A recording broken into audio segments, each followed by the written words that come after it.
ధర్మాన్ని పాటించమని మానవ సంఘానికి చెప్పడం జరిగింది. ఓకే. సో, మానవ సంఘం మాత్రమే ధర్మం. ఒకవేళ ధర్మాన్ని పాటించనట్టయితే, మనం గూడా మిగతా 5 సంఘాల్లో ఏదో సంఘంలో ఆ సంఘంలో ఉన్నటువంటి కర్మలను మనం నిర్వర్తిస్తూ నెక్స్ట్ లైఫ్‌లో అటువంటి సంఘంలో జన్మ తీసుకుంటా ఉంటాం. సో, సపోజ్ ఎవరికన్నా దాన్నేమంటారు? నీళ్ళు చాలా ఇష్టం. చేపలు చాలా ఇష్టం. నెక్స్ట్ లైఫ్‌లో ఆయనకు భగవంతుడు ఆయనంటే ఆత్మకు చేప శరీరాన్ని ఇచ్చేస్తాడు. ఒకడికి చాలా నాన్ వెజ్ అంటే పిచ్చి ప్రాణం. ఆయన నెక్స్ట్ లైఫ్‌లో ఏం చేస్తాడు? భగవంతుడు ఏం లేదు. ఏ తామాం ప్రపద్యంతే. మీరేది కోరుకుంటే దాన్ని భగవంతుడు ప్రసాదిస్తాడు. లైక్ మనకు ఇప్పుడు ఎంసెట్ ఎగ్జామ్ అయిపోయిందనుకుంటా. జేఈఈ మెయిన్స్ అయిపోయింది. కౌన్సెలింగ్‌లో అప్లై చేసుకోమంటా ఉంటారు. ప్రభుత్వం ఏం చేసింది? వెబ్‌సైట్ ఓపెన్ చేసి మీరు దాన్నేమంటారు? అప్లై చేసుకోండి. అది ప్రారంభమవుతుంది. సో, దానికి వితిన్ టైమ్ ఇస్తుంది. మనం సెలక్షన్ పెట్టుకొని సబ్మిట్ కొడితే అయిపోయి. ఇంకేం మనం ఏం చేస్తే లాక్ అయిపోతుంది. మనం ఎంత మంచి ర్యాంక్ వచ్చి మంచి కాలేజ్ సెలెక్ట్ చేసుకోకుండా, మన ఇంటి దగ్గర చెత్త కాలేజ్ అయినా ఇంటి దగ్గర ఉన్నదాన్ని సెలెక్ట్ చేసుకుంటే, అది ఖచ్చితంగా అలాట్‌మెంట్ జరుగుతుంది. అదే విధంగా మనకు మనం అనుకుంటున్నాము మన ఇంటి దగ్గర, మా ఇంట్లో అక్వేరియం ఉంది. రోజు చేపలు చూసి అబ్బా! చేపల జీవితం ఎంత బావుంది. మంచిగా ఆడుకుంటాయి స్వేచ్ఛగా. రోజు అలా అనుకుంటూ ఇలా సో, నేను అంతిమ సమయం వచ్చింది. నా బెడ్ పక్కకే అక్వేరియం ఉందనుకోండి. చేపల్ని చూసుకుంటూ ఆహా! చేపల జీవితం ఎంత బాగుంది. భగవంతుడా! ఇటువంటి జన్మ నాకెందుకు ఇయ్యకూడదు అంటే, తదాస్తు అని చేప జీవితం ఇచ్చేస్తాడంట భగవంతుడు. ఓకే. నువ్వు కోరుకున్నావు గదా! అప్పుడు గాని తెలీదు చేప జీవితం ఎంత దుర్భరమైన జీవితం అనేది. ఎందుకు చేప జీవితం చేపల సంఘం దగ్గరుంది.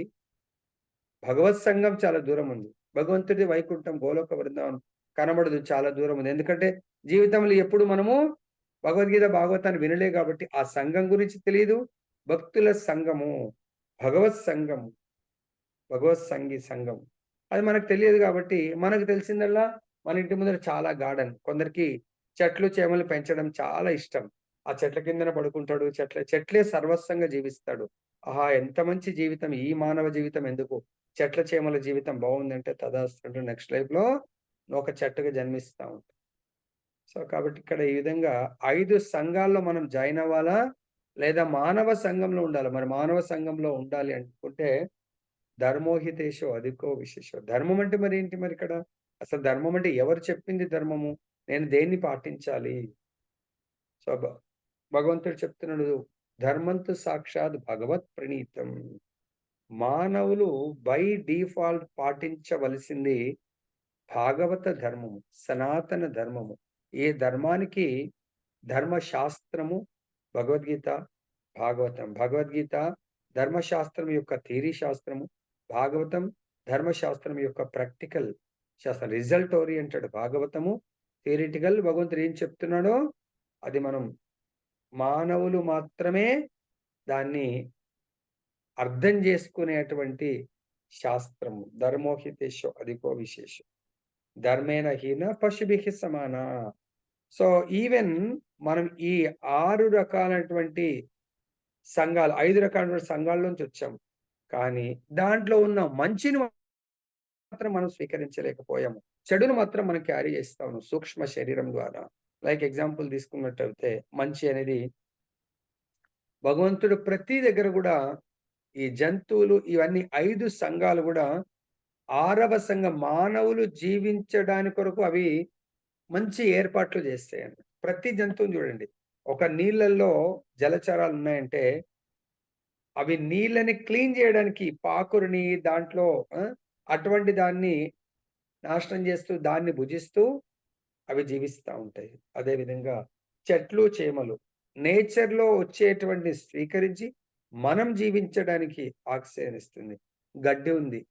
గడ్డిని మనం పెంచుకుంటే మనకు మెత్తదనాన్ని ఇవ్వడానికే గడ్డి జీవిస్తా ఉంది.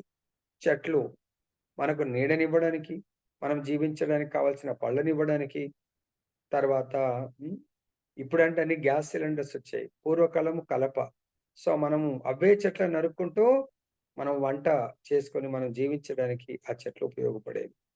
అంటే తన జీవితమే ఇతరుల కొరకు దాన్నేమంటారు పరోపకారార్థం ఇదం శరీరం. ఈ శరీరము అంటే చెట్లు, చీమలు అవన్నీ కూడా ఈ శరీరం ఇతరుల కొరకు అని దానికి అర్థమవుతుంది కానీ మనకు అర్థం కాదు. కేవలం మరి దాని కొరకే మనం జీవిస్తే we are nothing but trees, plants. అదేనా పాలకూర ఉంది. అది మన భుజించడానికి కొరకే పెరుగుతుంది పాపం. కోస్తారు, తింటా ఉండవు. కోస్తారు ఎనీ వెజిటబుల్స్, తర్వాత ఈ వరి, ధాన్యాలు గాని ఏవైనా గూడా అవి మన కొరకే పెరుగుతాయి, పాపం నశిస్తాయి. క్షీణిస్తూ నశించిపోతాయి. దేని కొరకు? ఫర్దర్‌గా వేరే జీవులు పక్షులు ఇవన్నీ జీవించడానికి కొరకు అవి తన కష్టార్జితాన్ని సమర్పించుకుంటాయి. దాని జీవితంలో అలా ఒకసారి పంటొస్తుంది, సమర్పించుకుంటాయి. అదే మ్యాంగోస్ గాని, జామ పళ్ళు గాని, ఇంకేదైనా పళ్ళు పక్షులు జీవించడానికి, మనం జీవించడానికి ఉపయోగపడతా ఉంటాయి. మరి మానవ సంఘము ఈ ధర్మాన్ని వర్ణాశ్రమ ధర్మ నిబంధనలు మరి వర్ణాలు 4 బ్రాహ్మణులు. మరి బ్రాహ్మణ వృత్తి యొక్క ధర్మం ఏంటి? శాస్త్రాన్ని వాళ్ళు పఠింపజేయాలి. అది వాళ్ళ యొక్క ముఖ్యమైన ధర్మము. ఆచరిస్తూ ఆచరింపజేయాలి. సో, మనం ఆచరించకుండా ఇతరులను ఆచరింపమంటే ఆచరించలేరు. ప్లస్ వాళ్ళు ఈ ఆచరిస్తున్నటువంటి ధర్మాన్ని ఆచరిస్తున్నప్పుడు ఏదైతే ఆనందం వస్తుందో, ఆ ఆనందాన్ని ఇతరులకు పంచే విధంగా ఉండాల. దాని కొరకే ఇక్కడ చెప్తున్నారు. మీరు ధర్మాత్ములైనటువంటి రాజు కాబట్టి, ఈ ధర్మాన్ని రక్షించండి. భాష్యం. సంఘమునందలి వర్ణాశ్రమం రక్షించుట బాధ్యతాయుతుడగు రాజు యొక్క కర్తవ్యము. చూడండి, నిన్న కూడా వచ్చింది మనకు. సంఘంలో మానవ సంఘానికి భగవంతుడు తన యొక్క ప్రతినిధి రూపంలోనే ఒక ధర్మాత్ముడైన రాజుని పంపిస్తారు. ఆ రాజు యొక్క ముఖ్యమైన ధర్మం ఏంటంటే, తను భోగాలను అనుభవించడానికి కొరకు రాలేదు. అర్థమైందా? సో, తను ఇతరుల యొక్క భోగాలను వాళ్ళు అనుభవించడానికి కొరకు ఆ అనుభవించే క్రమంలో ఎవరన్నా వాళ్ళకు అడ్డుపడితే వాళ్ళను నశింపజేయడానికి వస్తాడు. భోగాలంటే మరేంటి ప్రభుజీ? నిజమైన భోగము ఆత్మ భోగము, శరీర భోగం కాదు. సో, రాజుగారి యొక్క ధర్మము ఆత్మ భోగాన్ని ప్రతి ఒక్కరికి అందించడం. అంటే ప్రతి ఒక్కరికి కూడా ఈ వర్ణాశ్రమ ధర్మాన్ని, వర్ణాశ్రమం అంటే 4 వర్ణాలు. బ్రాహ్మణులను రక్షించాలా, క్షత్రియ ధర్మాన్ని వృద్ధి చేయాలి, వైశ్యులు బిజినెస్ చేసే కేటగిరీ వాళ్ళని రక్షించాలా, తర్వాత శూద్రులు వాళ్ళని కూడా ప్రొటెక్ట్ చేయాలి. అదే విధంగా 4 ఆశ్రమాలను కూడా చక్కగా సాగేట్టుగా చూడాల. ప్రతి ఒక్కరు ముఖ్యంగా బ్రాహ్మణులు, క్షత్రియులు బ్రహ్మచర్యాన్ని చాలా స్ట్రిక్ట్‌గా పాటించి గురుకులాలకు వెళ్ళి, సో, ఈ మిగతా 2 కూడా ఆశ్రమాలు 4 ఆశ్రమాలు ఈ వర్ణాల మీద డిపెండ్ అవుతుంది. వర్ణాల్లో ముఖ్యంగా బ్రాహ్మణ, క్షత్రియులు ఈ ఏమంటారు? బ్రహ్మచర్యాన్ని చాలా నిష్టగా పాటిస్తే ఇతరులందరినీ పాటింపజేయగలుగుతారు. బ్రహ్మచర్యం అంటే వాళ్ళు బాల్యావస్థలో గురుకులాలకు వెళ్ళి బ్రాహ్మణుడు ధర్మశాస్త్రాలు నేర్చుకోవాలా. క్షత్రియులు ధర్మశాస్త్రాలతో పాటుగా వాళ్ళు ప్రజలను రక్షించే విధంగా ఆ విలువిద్యలు నేర్చుకోవాలి వాళ్ళు. అప్పుడే ఈ వర్ణాలను, ఆశ్రమాలను వాళ్ళు కాపాడగలుగుతారు. కాబట్టి ఇప్పుడైతే అది లేదు కాబట్టి ప్రతి ఒక్కరు కూడా బ్రహ్మచర్యము, గృహస్థము, వానప్రస్థము, సన్యాసం అనేది 4 ఆశ్రమాలుగా ఆధ్యాత్మిక వ్యవస్థ విభజింపబడగా గుణ, కర్మలను అనుసరించి బ్రాహ్మణులు, క్షత్రియులు, వైశ్యులు, శూద్రులు అనేది 4 వర్ణములు ఏర్పడినవి. ఇవి ఏ విధంగా ఏర్పడ్డాయంటే, ఈ 4 ఆశ్రమాలైతే ప్రతి ఒక్కరికి అవకాశం ఉంది. మరి వర్ణాలొచ్చి భగవంతుడు ప్లేస్‌మెంట్. ఈ లైఫ్‌లో మన అర్హత బట్టి నెక్స్ట్ లైఫ్‌లో బ్రాహ్మణుడా, క్షత్రియుడా, వైశ్యనా, శూద్ర. ముఖ్యంగా బ్రాహ్మణుడి ఇంట్లో జన్మించాలంటే మనం ఏ గుణంలో కర్మలు చేస్తూ శరీరం వదిలేయాలా? భగవద్గీత ప్రకారం అట్‌లీస్ట్ ఏ గుణంలో కర్మలు చేస్తే సత్వగుణంలో సత్వగుణంలో కర్మలు చేయాల. సత్వగుణంలో కర్మలు చేస్తే బ్రాహ్మణ ఇంట్లో గాని, లేదంటే వైష్ణవుడి ఇంట్లో గాని, లేదంటే మంచి జమీందారు చాలా డబ్బు గల వాళ్ళ ఇంట్లో గాని జన్మించే అవకాశం ఉంటది. ఎందుకు? నెక్స్ట్ లైఫ్ భక్తిని ఎటువంటి టెన్షన్ లేకుండా చేసుకోవచ్చు. అదే క్షత్రియ అంటే ముఖ్యంగా క్షత్రియుడికి సత్వరజో గుణం ఉంటుందన్నట్టు. సత్వరజో గుణంలో ఉండేవాడు క్షత్రియుడిలాగా జన్మిస్తాడు. వైశ్య, రజో, తమో గుణం కాంబినేషన్ వైశ్య. తర్వాత శూద్ర, తమో గుణంలో ఎవరైతే కర్మలు చేసి జీవితాన్ని వదిలేస్తారో అటువంటి వాడు మోస్ట్‌లీ శూద్ర జన్మ తీసుకుంటాడు. సో, కాబట్టి ఇక్కడ మనకు గుణకర్మలను అనుసరించి మనమేం ఇది మన అర్హత. ఏదో ఇది కాస్ట్ సిస్టమ్ గాదు. సపోజ్ ఎవరన్నా ఒక తండ్రికి నలుగురు పిల్లలైతే ఒకడు ఐఏఎస్ గావచ్చు, లేదా ఐపీఎస్ గావచ్చు. ఇంకొకతను సెకండ్ కేటగరీ సివిల్ కావచ్చు. లాస్ట్ వాడు శూద్రుడు గూడా గావచ్చు. ఒకే దాంట్లో అలా గ్రూప్ 1, గ్రూప్ 2, గ్రూప్ 3, గ్రూప్ 4 అరే! ఇట్లెట్లా వచ్చింది, ప్రభుత్వం అన్యాయం జేసింది, లేకపోతే మా అమ్మ, నాన్న అన్యాయం జేశారంటే నలుగురికి డిగ్రీలు చదివిపిచ్చారు. కానీ నలుగురికి ఆ పోస్ట్ రావాలంటే నలుగురికి గూడా ఎగ్జామ్ అప్లై చేపిచ్చాడు సివిల్ సర్వీస్ తండ్రి.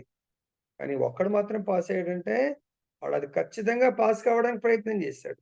అదేవిధంగా ఇక్కడ గూడా మనం జన్మించిన దాన్ని బట్టి గర్వం పడకూడదు. ఎందుకంటే ఈ గర్వం అనేది మానవుడికి సంబంధించినటువంటి లక్షణం గాదు. ఈవెన్ మిగతా 5 సంఘాలలోనే మీకు గర్వము, అహంకారము, తర్వాత ఇతరులతో ఆహ్, గౌరవ మర్యాదలను పొందాలనే కోరిక, తర్వాత ఈర్ష్య, ద్వేషము, అసూయ, కామ, క్రోధము ఇవన్నీ గూడా ఇతర సంఘాలలో లేవు. జలచర సంఘంలో, తర్వాత చెట్లు, చేమల సంఘంలో, క్రిమికీటకాల సంఘంలో, పక్షులు, పశువుల సంఘంలో గౌరవ మర్యాదలు, ఈర్ష్య, ద్వేషము ఇవన్నీ వాటిలో లేవు. మనం అక్కడి నుంచే వచ్చాము. మన లోపల ఇవి ఎక్కడి నుంచొచ్చాయి? ఎందుకొచ్చాయి ఇవి? అలా మనము చూడండి, తృణాదపి సునీచేన తరోరపి సహిష్ణున అమానినా మానదేన కీర్తనీయ సదా హరి. So, okay. ఉంటే గూడా వాటిని తొలగించే మార్గము నిత్యము భగవంతుడి యొక్క హరి యొక్క కీర్తన చేయాలి. మనకు గడ్డి కొరకన ఆ జన్మ నుంచి కూడా వచ్చాము. కానీ దాని నుంచి మనము ఏం తెలుసుకున్నామంటే, ఈ ఇతరులకు మెత్తదాన్నిచ్చి అంటే ఒకరికి మెత్తదనం ఇచ్చి నెక్స్ట్ వాళ్ళు కూడా మెత్తదనం ఇవ్వడానికి కొరకు రెడీగా ఉంటుంది. వాళ్ళు కాలు పెట్టంగానే వంగిపోతుంది. కానీ మనం అక్కడి నుంచి ఏం తీసుకొచ్చామంటే, గడ్డిలో గూడా చాలా రకాలుంటది. గుచ్చుకునే గడ్డుంటది. దాని యొక్క క్వాలిటీ తీసుకొచ్చుకున్నాం. మన దగ్గరికి ఎవరైనా టచ్ చేశారంటే మనం ఆళ్ళకి గుచ్చుకోవటం. మన దగ్గరకొచ్చారంటే మెత్తదనాన్ని ఇవ్వటం అనేది ఆ క్వాలిటీని మనం మర్చిపోయాం. గుచ్చుకునే క్వాలిటీ ఉంది. సో, ఆ చెట్లల్లో గూడా ముళ్ళ చెట్లుంటాయి. తర్వాత పళ్ళ చెట్లుంటాయి. మనము ఆ చెట్లల్లోంచి పళ్ళ చెట్టు గూడా మనం జన్మెత్తాము. పళ్ళ చెట్టు స్వభావాన్ని వదిలేసి ముళ్ళ చెట్టు స్వభావం తీసుకున్నాం. ఇది స్టోర్ చేసుకున్నాం. సో, ఎవరైనా మన దగ్గరకొచ్చారంటే గుచ్చుకోవటమే. సో, మనం పట్టుకుంటే గుచ్చుకుంటాము. సో, ఈ విధంగా కానీ చైతన్య మహాప్రభు ఏం జెప్పారు మనకు? సో, మానవ సంఘం అంటేనే మానవుడు బై డిఫాల్ట్ ఈ చైతన్య మహాప్రభు చెప్పినటువంటి 8 శ్లోకాల ప్రకారం మనము జీవించాలి. భగవద్గీత భగవంతుడు ఆత్మజ్ఞానము, కర్మయోగము, ఆ! తర్వాత జ్ఞానయోగము ఈ విధంగా మనం ప్రతీదీ నేర్చుకుంటూ శ్రద్ధగా నేర్చుకున్నట్టయితే ఈ ఒకే లైఫ్ చాలు మనకు భగవంతుడి యొక్క ధామం వెళ్ళడానికి. లైక్ ఎగ్జాంపుల్ 4 సంవత్సరాలు మన పిల్లల్ని ఇంజినీరింగ్ అడ్మిట్ జేస్తున్నాం. 4 సంవత్సరాలు సరిపోదా జాబ్ సంపాదించాలంటే? ఆలోచించండి. 4 సంవత్సరాలు ఇంటర్మీడియేట్ అయిపోయిన ఏ కాలేజ్ వెళ్ళినా గూడా, సరే మన స్తోమత ఎంసెట్‌లో టాప్ రాలేదు. మనం టాప్ కాలేజ్ రాలేదు. మామూలు కాలేజొచ్చినా కొంతమంది పిల్లలు ఇంటర్‌లో తక్కువ ర్యాంక్ వచ్చినోళ్ళు గూడా 4 సంవత్సరాల్లో చాలా టాపొచ్చి పెద్ద పెద్ద కంపెనీస్‌లో జాబ్ సంపాదించిన వాళ్ళున్నారు. అంతే కాకుండా గవర్నమెంట్‌లో గూడా పెద్ద పెద్ద పొజిషన్‌లో ఉన్నవాళ్ళున్నారు. ఎంసెట్ ఏం ర్యాంక్ ఉండదు. మామూలు కాలేజ్ చదివినా గూడా. ఈవెన్ డిగ్రీ మామూలు కాలేజ్ చదివిన వాళ్ళు ఐఏఎస్, ఐపీఎస్‌లో ఉన్నవాళ్ళు గూడా ఉన్నారు. పెద్ద పెద్ద పోస్ట్‌లో ఉన్నవాళ్ళున్నారు.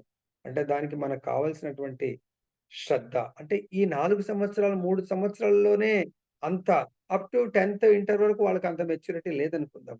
కానీ 3 సంవత్సరాల్లో మన భవిష్యత్తు తెలుస్తుంది. 4 సంవత్సరాల డిగ్రీ మన భవిష్యత్తుని తెలుస్తుంది ఇంజినీరింగ్. మరక్కడ చాలా టాప్ కంపెనీలో జాబ్స్ ఎందుకు? 4 సంవత్సరాలు చాలా కష్టపడతారు. 8 సెమిస్టర్‌లు. 4 సంవత్సరాలే పెద్ద ప్యాకేజ్‌కి సరిపోతున్నప్పుడు, మన జీవితం 100 సంవత్సరాలు. ప్రభుజీ 100 ఎక్కడ జీవిస్తున్నాం ప్రభుజీ. 4 సంవత్సరాలు మరి మనకు ఒక సంవత్సరం అండి. భగవద్గీత వాళ్ళు గూడా 4 సంవత్సరాల సిలబస్. అక్కడ గూడా ఏముంది సిలబసే ఉంది. 4 సెమిస్టర్ సిలబస్. కాలేజ్ దాన్నేమంటారు క్యాంపస్‌లో పెద్ద జాబ్ సంపాదిస్తున్నప్పుడు, మనం గూడా ఈ యొక్క ఇన్‌స్టిట్యూషన్, ఈ కోచింగ్ అనే దాంట్లో ఎందుకు సంపాదించలేమండి? ప్రతి చాప్టర్‌లో మనం ఎగ్జామ్ ఆల్రెడీ పెడుతున్నాము. ఏదో ఎగ్జామ్ రాయటం గాదు. మానసికంగా నిజంగా నేను అప్లై చేయాలి. అక్కడ గూడా ప్రాక్టికల్ అప్లికేషన్ ఉంటుంది. ప్రాక్టికల్‌గా వాళ్ళు ల్యాబ్‌లలో వెళ్లి బాగా చేస్తేనే మంచి మార్క్స్ ఒస్తాయి. సో, మనం ఈ శరీరంతో అక్కడ గూడా థియరీ ఒచ్చి వినాలా? ఏదన్నా రన్నింగ్ నోట్స్ రాసుకోవాలా? ల్యాబ్‌లో ఆ రన్నింగ్ నోట్స్ ఉపయోగపడుతుంది. వెళ్లి ఆ ల్యాబ్‌లో ఏదైతే ఈ హ్యాండ్స్‌తో గాని, ఇంకా ఏదైతే వాళ్ళు చేస్తారో కెమిస్ట్రీ అయితే mixing of the elements are physics అయితే రీడింగ్స్, వేరే ఏదన్నా ఎలక్ట్రికల్ అయితే దాంట్లో గూడా అన్ని కాలిక్యులేషన్స్, రీడింగ్స్ ఉంటాయి. సో, కంప్యూటర్స్ అయితే వాళ్ళు ప్రోగ్రామింగ్ ఉండొచ్చు. ఇదంతా చేసినప్పుడు ఆన్సర్స్ ఒస్తే మనం పాస్. అలానే మనం గూడా ఇంత నేర్చుకుంటున్నప్పుడు వర్ణాశ్రమ పద్ధతి. సో, ఇక్కడ మనకు చెప్తున్నారు. నేను ఈరోజు పలానా ఈ ఈ రోజుల్లో చైతన్య మహాప్రభు చెప్పారు. అందరూ గూడా ఈ కులాల గురించి పట్టించుకోకండి. మన మెంటాలిటీ, కాన్షియస్ మనం శూద్ర చైతన్యంలో ఉన్నాము. కాబట్టి శూద్ర చైతన్యం నుంచి బ్రాహ్మణ, బ్రాహ్మణ నుంచి వైష్ణవ చైతన్యానికి ఎవరైతే ప్రమోట్ అవుతారో వాళ్ళు ఖచ్చితంగా గోలోకం వెళ్తారు. There is no doubt. ఇప్పుడు కన్నా మించిపోయింది లేదు. 4థ్ చాప్టర్ నడుస్తుంది భగవద్గీత. శ్రద్ధగా ప్రతి చాప్టర్‌లో ప్రతి శ్లోకాన్ని మీ జీవితంలో మీరు ప్రాక్టీస్ చేయడానికి ప్రయత్నం చేయండి. మీరిక్కడే మీ ఇంట్లోనే ఉంటూ, ప్రభుజీ నేను గోలోక వాతావరణంలో జీవిస్తున్నాననేది గ్యారంటీ చెప్తున్నాను. కానీ ఎవరు గూడా అంత శ్రద్ధతో అసలు శ్రద్ధనే ఉందా లేదా అంటే అందరిని అనలేము. ఉందా లేదో మీరే చూసుకోండి. అర్థమైందా? ఇప్పుడు టీచర్ చెప్తాడండి. ఆ టీచర్ పడొస్తాడా? పడిరాడా? ఆ టీచర్ నచ్చుతాడా? అందంగా లేడా? మనకు సంబంధం లేదండి. టీచర్ నుంచొచ్చే సబ్జెక్ట్ అందంగా ఉందా లేదా కావాలి. సరే ఆయన పాటిస్తాడా లేదా గాదు. ఆ సబ్జెక్ట్ ఎవరి నుంచొస్తుంది? భగవంతుడి నుంచి ఆయన ద్వారా మనకొస్తుందంటే, ప్రతి పదాన్ని మనము సేవ్ జేసి, మనం ఆచరించడానికి ప్రయత్నం చేద్దాం మనం. ఎవరు ఆచరిస్తారో వాళ్ళు ఖచ్చితంగా సద్గతి, ఉన్నత గతి వాళ్ళు తప్పకుండా పొందుతారు. కానీ బాధ్యతాయుతుడగు రాజు యొక్క తగిన రక్షణము లేని కారణమున దురదృష్టవశాత్తు వర్ణాశ్రమ విధానం ఇప్పుడు కుల వ్యవస్థగా మారింది.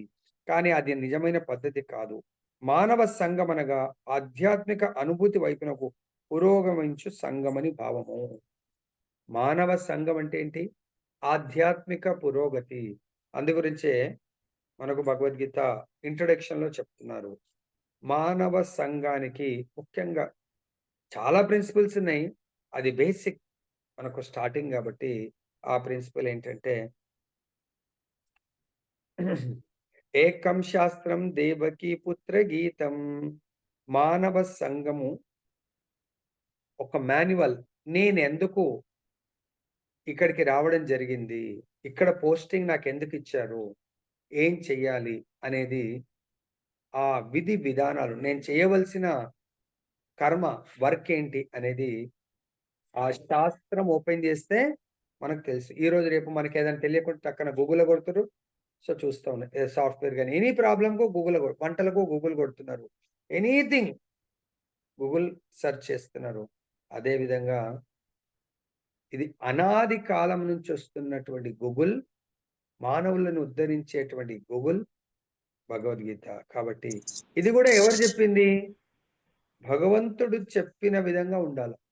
భగవద్గీత యథాతథము. ఏకం శాస్త్రం దేవకీ పుత్ర గీతం. నంబర్ 1.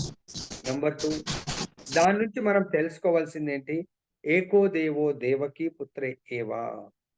కేవలము ఆ దేవకీ పుత్రుడైనటువంటి కృష్ణ భగవానుడు మాత్రమే దేవాది దేవుడు. మిగతా వాళ్ళందరూ గూడా ఆయన యొక్క సర్వెంట్స్. సపోజ్ ఎగ్జాంపుల్ మనము డ్రెస్ కోడ్‌లో చూస్తే జిల్లా మొత్తానికి గూడా ఎస్పీ గారు ఆర్ కమిషనర్ గారు పోలీస్ డిపార్ట్‌మెంట్‌లో హెడ్. సపోజ్ ఎవరన్నా ఆ డ్రెస్సు ఆయన డ్రెస్ గూడా కొంచెం డిఫరెంట్ ఉంటది. అని ఇతను ఈ ఎస్పీ గారు లేదంటే కమిషనర్ అనేది ఎలా గుర్తించగలుగుతాం? బ్యాడ్జెస్‌తో, డ్రెస్ కోడ్‌లో గూడా హ్యాట్‌లో గూడా చేంజ్ ఉంటది. కానీ అంత గుర్తుపట్టలేనటువంటి, నాలెడ్జ్ లేనటువంటి అతను అందరూ పోలీసోళ్ళే అని జెప్పేసి అనుకుంటా ఉంటారు. అనుకుంటారా లేదా?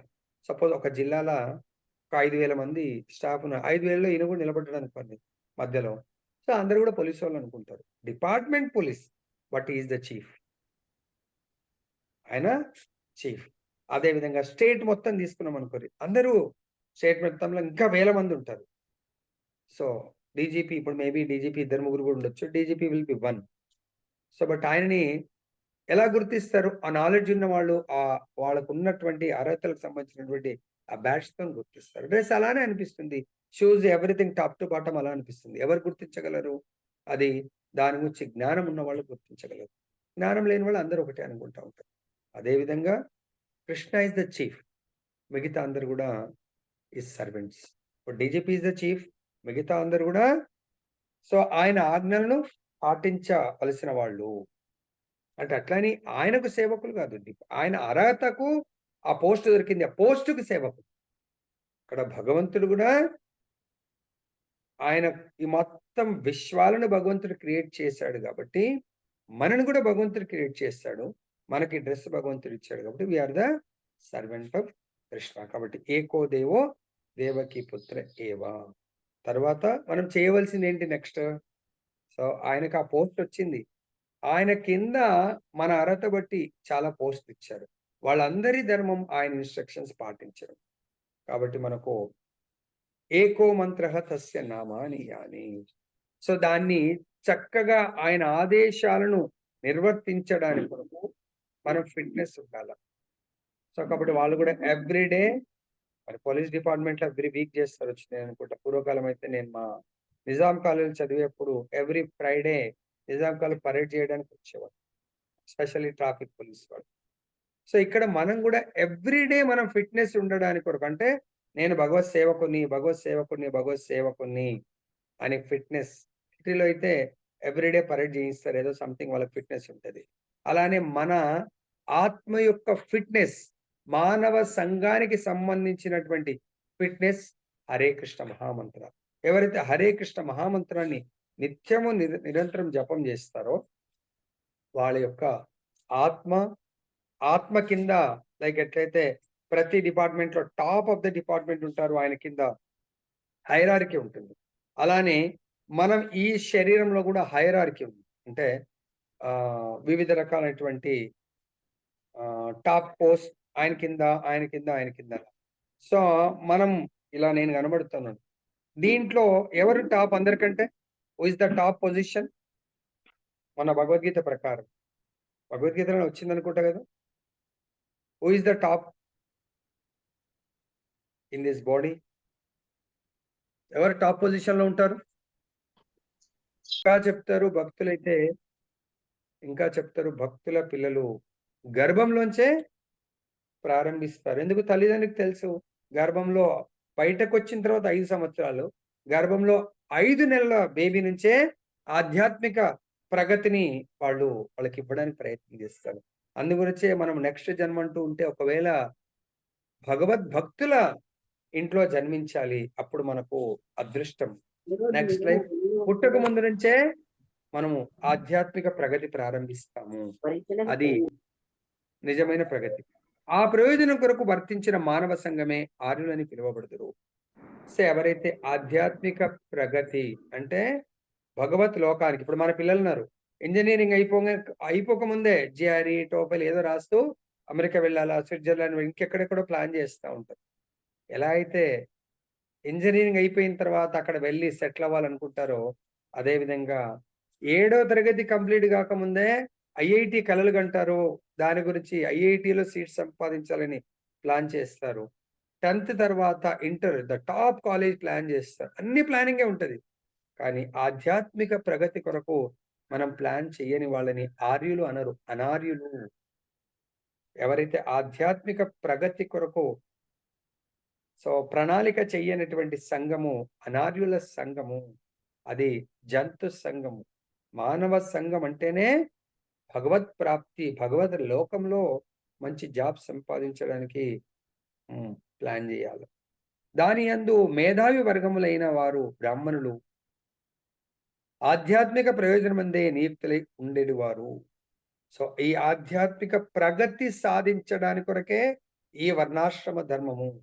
4 వర్ణాలు. దాంట్లో మేధావి అంటే భౌతికమైనటువంటి జ్ఞానాన్ని అసలు జ్ఞానమే కాదన్నారు. జ్ఞానము, విజ్ఞానము. జ్ఞానము మేధావులు అంటున్నారు. బ్రాహ్మణులు మేధావులు అంటారు. మరి ఎటువంటి జ్ఞానం? జ్ఞానం అంటే ఏంటసలు? ఏ జ్ఞానం ఉండాలా బ్రాహ్మణులకు? బ్రాహ్మణులకు ఉండవలసినటువంటి జ్ఞానం ఏంటి? ఆధ్యాత్మిక జ్ఞానం. అదే మాతాజీ, దానికే మొన్న జ్ఞానం అంటే నిర్వచనం వచ్చింది కదా. ఆధ్యాత్మిక జ్ఞానంలో జ్ఞానం, విజ్ఞానం 2 ఆధ్యాత్మికమే. జ్ఞానం అంటే ఏంటి అని అడుగుతున్నాను నేను. రెండిటి గురించి ఏదో చెప్పాము. జ్ఞానం, ఆధ్యాత్మిక మార్గంలోనే జ్ఞానం అంటే ఏంటి? బ్రహ్మజ్ఞానం. జ్ఞానం అంటే ఏంటి? బ్రహ్మజ్ఞానం. మర్చిపోతా ఉన్నారు. బ్రహ్మజ్ఞానం ఏంది ప్రభుజీ? అంటే నేర్చుకోవడం గురుజీ. స్పెసిఫిక్ అడుగుతున్నాను. హరే కృష్ణ గురుజీ. జ్ఞానం అంటే నేర్చుకోవడం, విజ్ఞానం అంటే మనము చదివిన దాన్ని ఇతరులకు ఉపదేశించడం గురుజీ. హరే కృష్ణ. ఏం నేర్చుకోవాలా? ఏం నేర్చుకోవాలి? దేని గురించి నేర్చుకోవాలి? దేహానికి గురించి తెలుసుకోవడం. అది క్లారిటీ పెట్టుకోవాలా మనం. క్లారిటీ నేర్చుకుంటే ఏదో నేర్చుకుంటా పోతాం కదా. ఎవరో నేర్పిస్తారు ప్రభుజీ, మీ ప్రవచనం బాగాలేదు ప్రభు, ఇంకో ఆయన నేర్పిస్తున్నారు ప్రభుజీ. ఎవరైనా నేర్పని, ఏం నేర్పియాలి అది తెలియాలి మనం. ఎవరేది నేర్పినా నాకు దేహము గురించి, ఆత్మ గురించి డిఫరెన్షియేషన్, తేడా. దేహం అంటే ఏంటి, ఆత్మ అంటే ఏంటి, వీటి రెండింటి మధ్య బంధం ఏంటి, ఈ దేహంతో నేనేం చేయాలా, నేనే దేహమా, నేను ఆత్మనా, ఆత్మ అయితే దేహం ఎవరు అనేది తెలుసుకోవడమే జ్ఞానము. విజ్ఞానం అంటే విజ్ఞానం అంటే ఏంటి? ఆత్మ నిజస్థితి. Very nice. పరమాత్మ యొక్క సంబంధం గురించి ఈ క్లారిటీ తెలుసుకోండి. మళ్ళీ ఇప్పటికి చాలాసార్లు చెప్పాను కాబట్టి రాసుకోండి. విజ్ఞానం అంటే నేను ఆత్మనా శరీరమా తెలిసేది జ్ఞానము. ఒకసారి నేను ఆత్మ అన్నప్పుడు ఆత్మ యొక్క నిజ స్వరూపము పరమాత్మ యొక్క సేవ, పరమాత్మతో సంబంధాన్ని నిత్యము ఏర్పాటు చేసుకోవడము. కాబట్టి అది గుర్తుపెట్టుకోండి. ఓకే. ఇక్కడ ఏమంటారు? విజ్ఞానం గురించి కూడా చెప్పినట్టున్నారు. విజ్ఞానం గురించి కూడా చెప్పినట్టున్నారు ప్రభుజీ. దివ్య జ్ఞానం గురించి కూడా చెప్పినట్టు. అదే ప్రభుజీ, దివ్య జ్ఞానం అంటే ఏమున్నది ప్రభుజీ? ఈ రెండింటిని కలిపి దివ్యమైంది. ఈ 2 జ్ఞానాలు కలిపితేనే దివ్య జ్ఞానం, అవి వేరేది కాదు. దివ్య జ్ఞానం ఎవరు చెప్తారు? భగవంతుడు మనకు చెప్తున్నాడు. ఆత్మ జ్ఞానము, పరమాత్మ జ్ఞానము రెండింటిని కలిపి దివ్య జ్ఞానం. దివ్యమైన ఇవి, భౌతికమైనవి కావు ఇవి. అర్థమైందా ప్రభుజీ? 2 దివ్యమైనవి. ఆత్మ అన్నప్పుడే దివ్యము, పరమాత్మ అయింది కూడా దివ్యము. ఎందుకు ఆత్మ దివ్యము? ఆత్మ ఎవరో కాదు, పరమాత్మ యొక్క అంశము. తర్వాత ఆధ్యాత్మిక ప్రయోజనం అందే నియుక్తులై ఉండేది వారు. ఇక స్వయంభువ మనువు వంటి క్షత్రియులు దేశము నేలుచు ఆధ్యాత్మిక అనుభూతికి అవసరమగు సౌకర్యములన్నీను చక్కగా సుసంపన్నములగుటకు చూచెడివారు. దేశమంతటను పర్యటించుచు రాజ్య వ్యవస్థ చక్కగా ఉన్నదో లేదో పరిశీలించుట రాజు యొక్క కర్తవ్యము. వర్ణాశ్రమ పద్ధతిపై ఆధారితమైన భారతీయ నాగరికత నేడు భ్రష్టు పట్టినది. భారతదేశము విదేశీయులపై ఆధారపడి అందులో కారణము. ఆ విధంగా వర్ణాశ్రమ పద్ధతి ఇప్పుడు కుల వ్యవస్థగా పతనము చెందింది. పూర్వకాలము రాజులు నేను యజమానిగా ఫీల్ అయ్యేవారు కాదు. వాళ్ళు నేను సేవకుణ్ణి. ఎవరి సేవకుణ్ణి? భగవంతుడి ప్రతినిధిలాగా ఈ రాజ్యంలో వర్ణాశ్రమ పద్ధతిని పాటింప చేసేటువంటి ఒక సెక్యూరిటీని నేను, సెక్యూరిటీ గార్డ్. ప్రభుజీ వాళ్ళని మ్యూట్ చేయండి ప్రభుజీ. వాళ్ళకు ఫోన్ చేసి చెప్పండి అసలు ఎందుకు ఆన్ చేసుకుంటున్నారు ప్రభుజీ. ఎవరో వాళ్ళు ఫోన్ చేసి చెప్పండి. ఎవరు అసలు ఆన్ చేయకూడదండి. అందరు ఎట్లాగో ఆన్సర్ ఇయ్యరు. ఏమన్నా అడిగినప్పుడు ఒకరిద్దరు ఎవరో నలుగురు ఇస్తారు కాబట్టి ఆ నలుగురు చేసి ఇమ్మీడియట్ గా ఆఫ్ చేస్తారు. సో ఇక్కడ పూర్వకాలము రాజు అంటే ఈజ్ నథింగ్ బట్ సంరక్షకుడు. సంరక్షకుడు అంటే మన ఇప్పటి లాంగ్వేజ్ లో ఏంటి? సెక్యూరిటీ. ఆయన దేనికి సెక్యూరిటీ? ఈ యొక్క ధర్మాన్ని రక్షించేటువంటి సెక్యూరిటీ గార్డ్ రాజు. ధర్మాన్ని పాటింపచేసేటువంటి సెక్యూరిటీ గార్డ్ ఈస్. కాబట్టి ఇప్పుడు ఆ ధర్మము లేదు, దాన్ని రక్షించేవాడు లేడు అని భగవంతుడు చెప్తున్నాడు ఇక్కడ. ఆ వర్ణాశ్రమ ధర్మము ఆ వ్యవస్థ కాస్త కుల వ్యవస్థగా మార్చి ఒకరినొకరు ద్వేషించుకుంటా ఉన్నారు. మరి మనం ఈ పదవులు జాబులు సంపాదిస్తాం. ఐఏఎస్ ఐపీఎస్ దగ్గర ఉన్నటువంటి గ్రూప్ 4 లేదా అటెండర్ సార్ని, ఐఏఎస్ ఐపీఎస్ సార్ని ద్వేషిస్తే నడుస్తుందా? ద్వేషించరు అక్కడ. అయ్యా అయ్యా అని చెప్పేసి. ఎందుకు? వాడికి తెలుసు నాకు ఇంతే ఎలిజిబిలిటీ ఉంది, అయ్యగారు అర్హతతో ఆ పోస్టుకు వచ్చారు. అదే విధంగా ఇక్కడ కూడా మనము వర్ణాశ్రమ ధర్మంలో ఇప్పుడు మొత్తం ఒకటే అయిపోయింది. శూద్ర కుల వ్యవస్థ కాదు, ఆలోచన విధానం, భౌతిక భోగాల వెంట పరిగెత్తటం. ఆధ్యాత్మిక ఎవరు కూడా ఆలోచన లేదు, దాని పట్ల శ్రద్ధ లేదు. కాబట్టే ప్రతి ఒక్కరు కూడా ఆయు ప్రమాణం తగ్గిపోయింది, ఆలోచన విధానం తగ్గిపోయింది, ప్రతి ఒక్కరి లోపల స్వార్థం పెరిగిపోయింది. అర్థమైందా? నేను భోగించాలనేది. నెక్స్ట్, వర్ణాశ్రమ వ్యవస్థ భగవద్ రచితముగా ఇచ్చట నిర్ధారితమైంది. ఈ విషయం భగవద్గీత యందును ధ్రువపరపబడింది. చాతుర్వర్ణ్యం మయా శిష్టం గుణకర్మ విభాగశః. ఈ నా చేతనే ఈ 4 వర్ణాలు, ఆశ్రమాల పద్ధతి నా చేత ప్రవేశపెట్టబడింది. కాబట్టి అది ప్రతి ఒక్కరూ పాటించవలసిందే. లైక్ ఎలాగైతే ఇప్పటి విధంగా తీసుకుంటే పార్లమెంట్ లో ఏదైతే జీవో పాస్ అవుతుందో, ప్రెసిడెంట్ గారి యొక్క ఆమోదం పొందిన తర్వాత అది నేను పాటించా అంటే నడవదు. పాటించేట్టుగా చేసేటువంటి వ్యవస్థనే రక్షించే వ్యవస్థ పోలీస్ వ్యవస్థ. అదేవిధంగా భగవంతుడు నా చేత సృష్టింపబడ్డది అంటే అది ప్రతి ఒక్కడు పాటించాలా? అంటే గుడ్ సిటిజన్, ఒక మంచి పౌరుడు రాజ్యాంగంలో ఏదైతే ఉందో దాన్ని గౌరవిస్తాడు. పార్లమెంట్ లో జీవోస్ ని గౌరవించాల్సిందే, గౌరవిస్తాడు. అదే విధంగా ఒక ఆర్యుడు, అది మానవుడు, ఆర్య మానవుడు భగవంత్ రచితమైనటువంటి శాస్త్ర నిర్దేశాలను గౌరవిస్తాడు. గౌరవించినట్టయితే అతన్ని ఈ మన భౌతిక సంసారంలో పోలీస్ ఆర్ మిలిటరీ మనని ఎలా శిక్షిస్తుందో, భగవంతుడి యొక్క శిక్షించే వ్యవస్థ ఉంది. అదే ప్రకృతి, భౌతిక ప్రకృతి శిక్షిస్తుంది. ఆ భౌతిక ప్రకృతి శిక్ష నుంచి తప్పించుకున్న యమధర్మరాజు యొక్క శిక్ష నుంచి ఎవ్వడు కూడా తప్పించుకోలేడు. భగవద్ రచితమైనది ఏదైనాను ముగియబోదు, కప్పబడబోదు. కాబట్టి భగవంతుడి యొక్క ఏదైతే రచన ఉందో అది ఎప్పటికీ నెవర్ ఎండింగ్. అందుకొచ్చే భగవద్గీత ఎప్పుడు ప్రారంభమైంది? మొట్టమొదటిగా సూర్య భగవానుడికి, దాని తర్వాత ఆయన మనువుకు, ఇక్ష్వాకు మహారాజుకు, దాని తర్వాత భగవంతుడు మళ్ళీ అర్జునుడికి అది కంటిన్యూ అవుతూ ఉంది. ఎప్పటి వరకు అవుతుందో తెలియదు, కంటిన్యూ అవుతూ ఉంటుంది. కప్పబడబోదు. ఈ వర్ణాశ్రమ విభాగములు మూల రూపమునందో లేక భ్రష్టు పట్టిన రూపమునందో కొనసాగుతూనే ఉండగలవు. కానీ భగవానుడి చేతనే సృజింపబడినందున అవి నిర్మూలము కాక ఉండును. కాకపోతే కొన్నిసార్లు కప్పబడి ఉంటాయి. కొంతకాలం మళ్ళీ అర్జునుడు ని సెలెక్ట్ చేసుకొని భగవంతుడు మళ్ళీ రీఇంట్రడ్యూస్ చేశాడు భగవద్గీతను. అంతేగాని అవి సమూలంగా ఎవరు నిర్మూలించలేరు, అట్ని నశింపజేయలేరు. అవి సూర్యుని ఒక భగవత్ సృష్టి వంటివి కనుక సదా నిలిచియే ఉండును. మేఘములచే కప్పబడినను లేదా ఆకాశము నిర్మలంగా ఉన్నను, సూర్యుడు మాత్రం నిలిచియే ఉండును. అదేవిధంగా వర్ణాశ్రమ వ్యవస్థ పతనము చెందినప్పుడు అది కుల వ్యవస్థగా గోచరించవచ్చును. కానీ ప్రతి సంఘమునందును మేధావి వర్గంలో వారు, క్షత్రియ వర్గం వారు, వ్యాపార వర్గం వారు, శ్రామిక వర్గం వారు ఉండియే తీరును. వేద నియమానుసారం వారు ఒకరికొకరు సహాయపడినట్లుగా నియమింపబడినప్పుడు శాంతి మరియు ఆధ్యాత్మిక పురోగతి కొనగూడగలవు.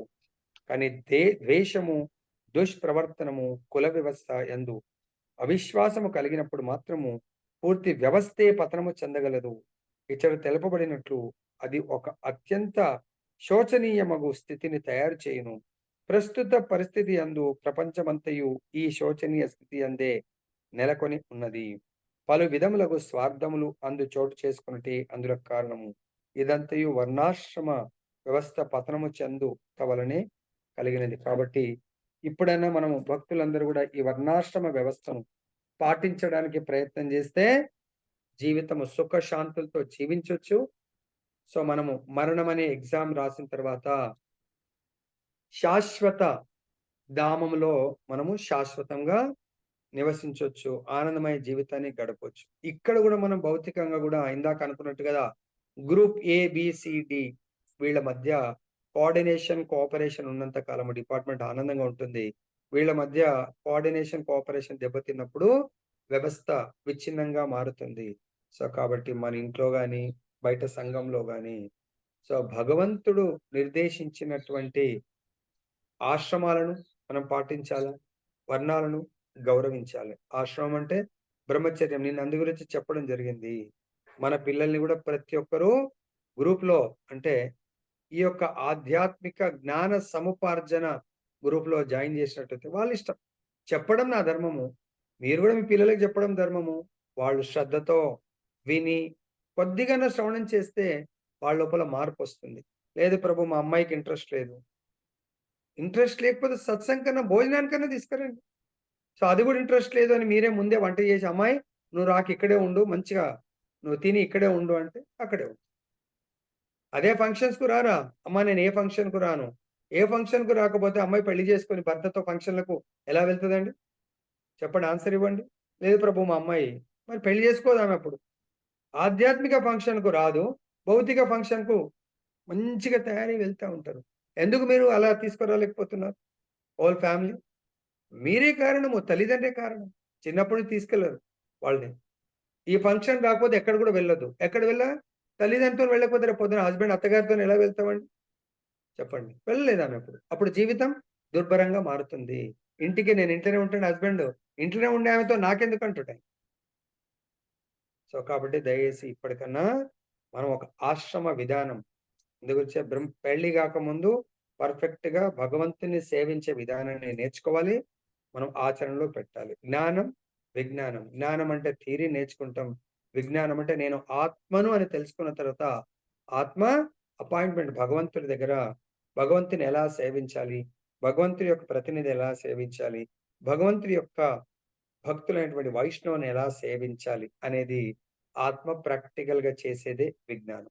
ఇంతటితో మనం ముగిద్దాం. జై బోలో గ్రంథ శ్రీమద్ భాగవతం की जय। श्री श्री राधारमण लाल की जय। जगन्नाथ बलदेव सुभद्रा माई की जय। गौर निताई भगवान की जय।